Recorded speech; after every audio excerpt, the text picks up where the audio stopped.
My name is Christy Baumer. Welcome to my screencast. I'm going to show you how easy and applicable MakeBeliefComix is for all ages of students. When you first see the home page of MakeBeliefComix, you may feel that it is too elementary for high school seniors. I disagree. MakeBeliefComix is motivational for all students. MakeBeliefComix is especially good for reluctant learners and for reinforcing brevity with older students. 5 buttons and 1 sliding bar are all that is needed to create a MakeBeliefComix. Before we see how to create a MakeBeliefComix, let's review the Maryland College and Career Ready Curriculum Framework English Language Arts Standards. Reading for Information 1, CCR Anchor Standard. Read closely to determine what the text says explicitly and to make logical inferences from it. Cite specific textual evidence when writing or speaking to support conclusions drawn from the text. RI2 CCR Anchor Standard. Determine central ideas or themes of a text and analyze their development. Summarize the key supporting details and ideas. RI3 CCR Anchor Standard. Analyze how and why individuals, events, and ideas develop and interact over the course of a text. Using MakeBeliefComix also aligns with the needs of the 21st century learner as defined by the AASL Standards Framework for Learners. Standard 1, Inquire. Students can use evidence to investigate questions and generate products. Standard 4, Curate, and Standard 5, Explore. Students can collaborate. Or Standard 6, Engage. Students can work independently. Now let's look at the MakeBeliefComix webpage. It is important to note that you can now make 9 slides. I appreciate this improvement because 3 or 5 slides was too short and impractical for use. 9 slides is less limiting. As you can see from the tabs at the top of the screen, Home always takes you back to this page. I will click on each tab and read some of the options. Creating comics. You can click this to create your comic.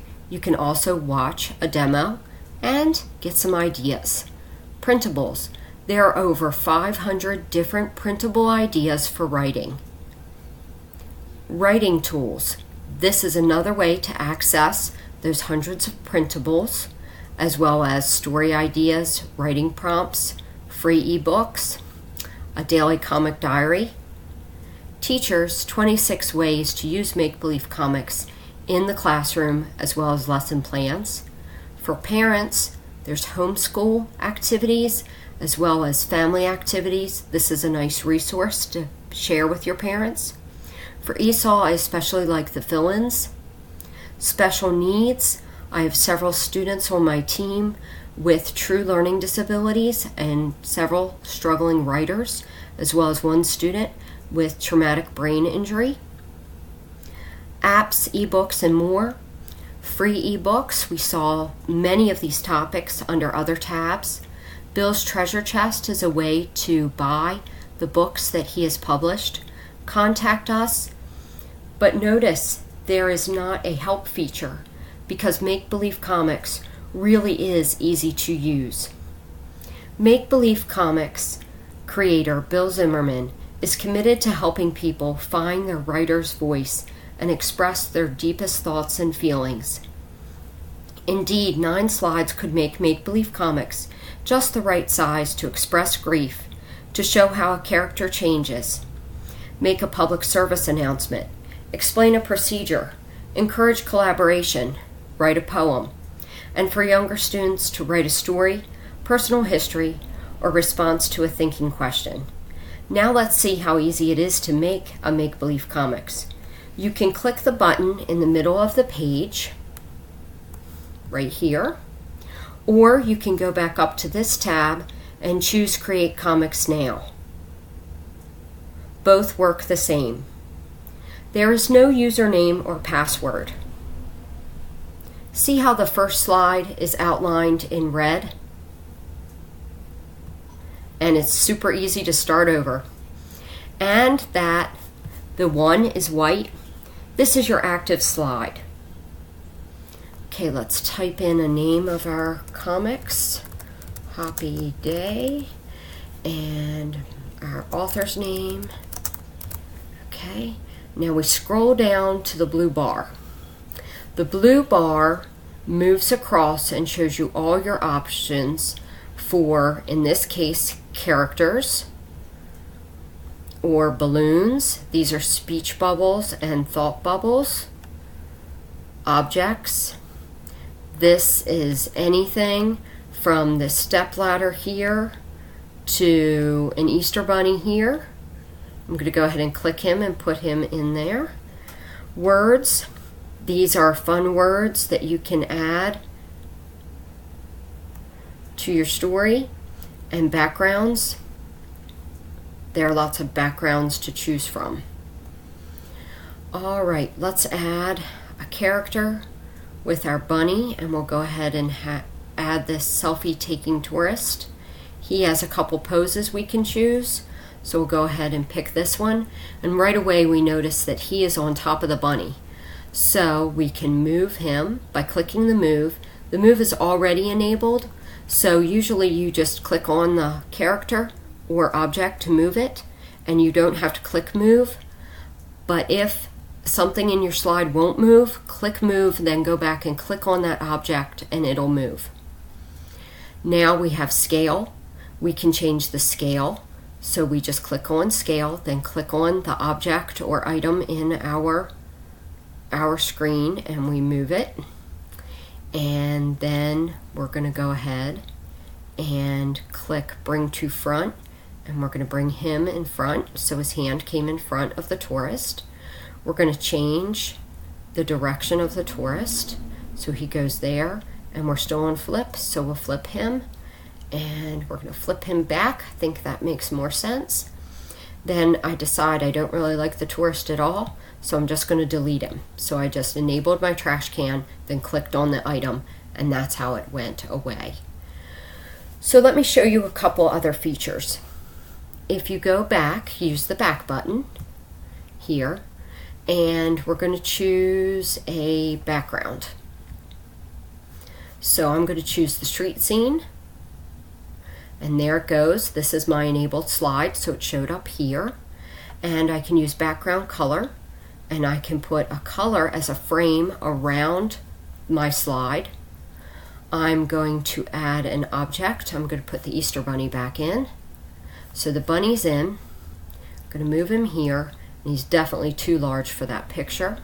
So I am going to make him smaller, change his scale. That's too small. Right there. Okay, so we're going to go ahead and add him. Okay, it won't disenable. So we'll go to the next slide and come back, and everything's good. I'm going to move Bunny down here. He can be in front. We're going to give him a speech bubble. So we'll go ahead and choose this one. It usually puts it right in the middle, but it's easy to move it where you want it to be. We'll go ahead and click in here to write Happy Day. And then we will add a word.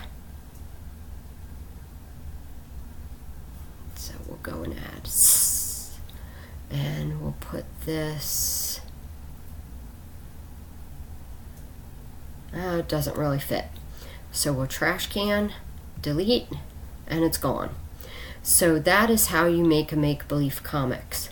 It really is as easy as one blue sliding bar and 5 different buttons. When you are finished, go to print email, and this gives you 3 options. You can review, so you can go back and edit it. You can save your comics. You cannot save to the site. You have to save outside of the site. And you can email it. I find this the best option.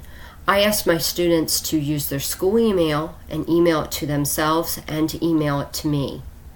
In the past, I've had students just email their comics to me. In this case, when they want to edit, I simply forward the email back to them.